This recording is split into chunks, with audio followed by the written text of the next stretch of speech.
தற்போது கிடைத்துள்ள அண்மை செய்தி. கோவை மற்றும் அதன் சுற்றுவட்டார பகுதிகளில் கனமழை பெய்ததால் விவசாயிகள் மற்றும் பொதுமக்கள் மகிழ்ச்சியடைந்துள்ளனர். ரயில் நிலையம், சுரங்கப்பாதை உள்ளிட்ட தாழ்வான இடங்களில் மழைநீர் தேங்கியதால் வாகன ஓட்டிகள் அவதியடைந்துள்ளனர்.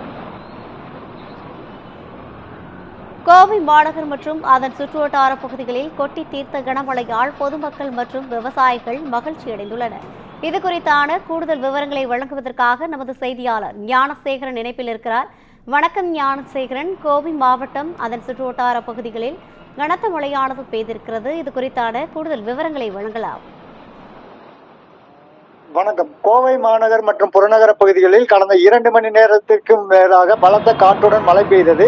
இதனால் கோவை மாநகர பகுதியில் முக்கிய சாலைகளில் மழைநீர் வெள்ளம் போல் ஆறாக ஓடியது. இந்நிலையில் கோவை ரயில் நிலையம், லங்கா கார்னர், உப்புலிபாளையம் மேம்பாலம் மற்றும் நீதிமன்றம் அருகே மழைநீர் குளம் போல் தேங்கியதால் பெட்ரோல் பங்க் உள்ளே மழைநீர் சூழ்ந்துள்ளது. மேலும் முக்கிய சாலைகளில் மழைநீர் தேங்கியதால் வாகன ஓட்டிகள் மிகவும் அவதியடைந்தனர். இதனால் கோவை மாநகர பகுதியில் ஆங்காங்கே போக்குவரத்து நெரிசலும் ஏற்பட்டது. இன்று விடுமுறை நாட்கள் என்பதால் திடீர் மழை காரணமாக பொதுமக்கள் வெளியே வர முடியாமல் வீட்டுக்குள்ளே முடங்கி கிடந்தனர். கூடுதல் விவரங்களை வழங்கியமைக்காக நன்றி ஞானசேகரன்.